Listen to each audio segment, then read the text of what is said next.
السلام عليكم ورحمة الله وبركاته. ازيكم يا حباب قلبي؟ عاملين ايه؟ انا اميرة صابر من قناتي اميرة في مطبخي.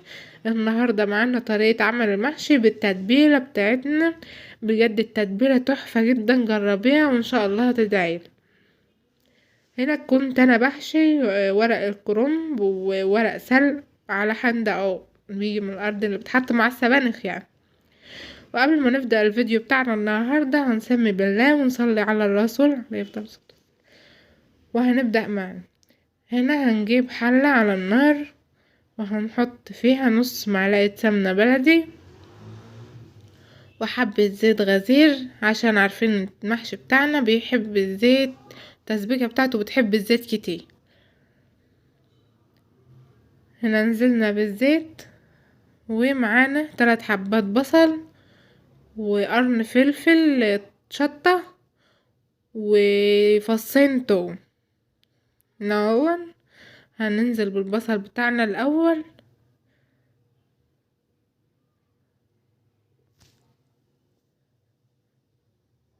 هنا كنت انا مقطعه حبه بصل نزلت بيها على الفصين الثوم، وهنقطع البصل الباقي وعليهم القرن الفلفل ونشوحهم كويس قوي على النار في الزيت لحد ما ياخد البصل بتاعنا اللون الذهبي اللي احنا عارفينه.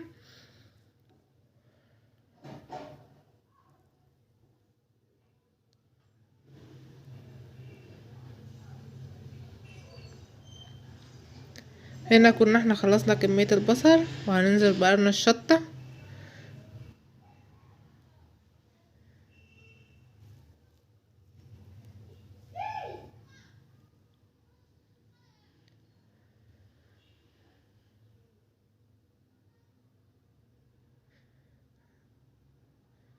هنشوحهم كويس قوي على النار بتاعتي بتكون عالية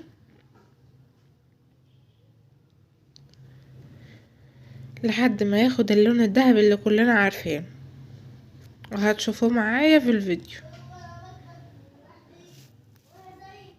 هنا كان خد اللون الذهبي اهو زي ما انتم شايفين قدامكم. وهنا كنت مفرزه الطماطم، طريقه تفريز الطماطم ان شاء الله هبقى اعمل لكم فيديو عنه.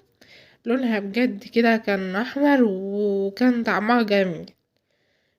هنا هنسيبهم بقى على النار تتسبك، بس اول ما هنسيبهم قبل ما نسيبهم هنحط معانا هنا البهارات. هنا معانا نص معلقه كمون او معلقه صغيره، عليهم نص معلقه بهارات من المحشي وفلفل اسمر نص معلقة برضو، نص معلقة بابريكا،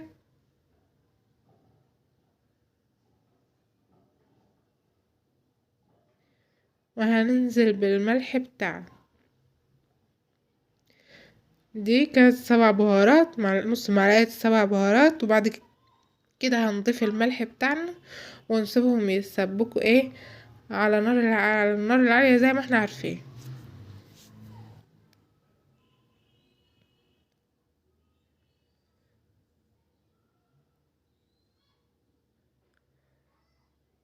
انا محبتش افصل الفيديو علشان يبقى كل حاجة واضحة قدامكم.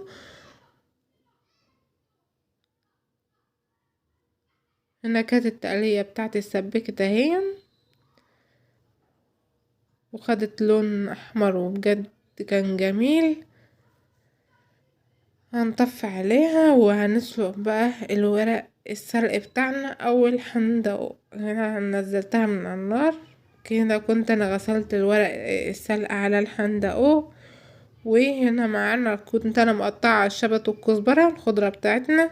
وهنا الرز، كميه الرز بتاعتنا. هنا يا دوبك المية دفت وبدأت انزل بالورق بتاعنا. انا مش عايزة المية تغلي قوي عشان الورق بتاعي ما يتسلقش قوي ويبوظ معاه. مش هتيجي تحشيها هتلاقيها بتقطع كده هيتهرى منك في المية. يا دوبك المية دفت، لو هتطفي عليها تطفيها وتنزلي بالكمية بتاعتك وعلى طول يا دوبك ما بتغيبهوش، يعني هو بيشم السخونية بتاعت المية وبتشيليه تاني على طول. هنا انا ما فصلتش الفيديو معاكم ولا سرعته هنا انا كنت بشيله هو من مية، بس ما كنتش متملكة قوي لان انا كنت ماسكة التليفون بالايد التانية. هننشر الدور الاولاني وهنفصل معاكم الفيديو على ما نكمل الكمية ونرجع لكم تاني ان شاء الله.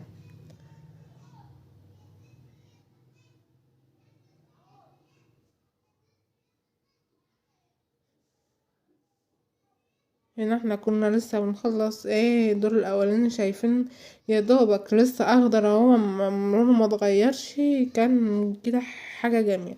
هنا بقى بعد ما خلصت الكمية التانية رحنا بقى للرز، مقدار الرز بتاعنا والخضرة، وعليهم حبة بهارات، نص معلقة بهارات محشي ونص معلقة 7 بهارات تاني عشان تبقى الحاجة بتاعتي طعمها مركز. والملح ملح الرز بتاعنا، شوف انت حتى رز معيار الرز بتاعك قد ايه عشان تعرفي تظبطي الملح بتاعه.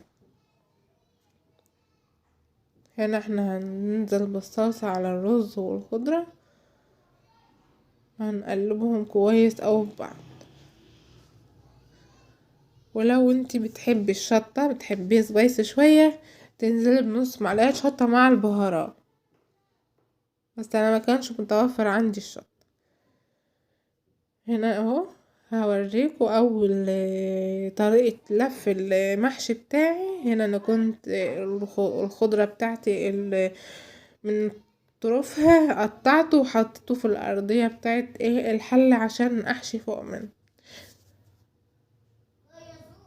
هنا انا بجرب معاكم طريقة لف ورق الحندق او ورق السلق بتاعنا. اهم حاجة ما تسيبيش رز على الصابع بتاعك وتلفيه كويس اوي.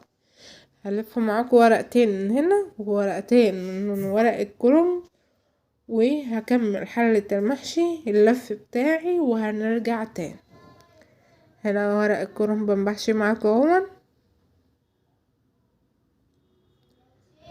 اهم حاجة تحكمي الصابع بتاعك عشان ما يتفتحش منك والرز بتاعك يبقى في الحلة والحلة تنشن منك، فهيبقى الشكل ما هوش حلو. على قد ما تقدري تلفي الصابع كويس اوي. هنا كنت انا خلصت الحلة بتاعتنا، وهننزل بقى لو عندك شوربة فراخ او مية عادية وتضيفي لها مكعبين مرق دجاج او معيار المية بتاعة المحشي يا دوبك مسوي الرف الاولاني، ما تغطيهوش قوي، يعني هو يا دوبك هيغطيه خلاص الرف في الصف الورق بتاعك. وتهزي الحلة كويس قوي علشان المية توصل للحلة للمحشي كله في قلب الحلة، ما يبقاش حبة لسه ما استواش ونص استوى قبل التاني، يستوى كله مع بعض. ولو انت خايفة على المحشي بتاعك ان هو يعني يفك منك او ينشف منك، حطي عليه طبق او حاجة تضغطه وهو بيغلي وتهدي النار عليه حبة لحد ما ينشف منك، وتعليها دقيقتين 2 وترجعي تهديه. خلاص بقى يتردد منك على نار هادية زي ما احنا عارفين اكنك بتردد الرز بتاعي. هنا كان الرز المحشي بتاعي استوى زي ما انتم شايفين في الحلة، وهنقدمه معاكم دلوقتي. هنا بقى يا حبيبة قلبي هقدم المحشي بتاعي مع الفراخ. هبقى انزل لكم فيديو جديد ان شاء الله بعد فيديو المحشي، وعايزاكي تقولي لي ايه رأيك في التعليقات، وما تنسيش تشتركي في القناة وتفعلي الجرس عشان يوصلك كل جديد. وزي ما انتم شايفين قدامكم المحشي بتاعي ما فيش صابع مفكوك وما فيش صابع ماسك في التاني. والسلام عليكم ورحمة الله وبركاته.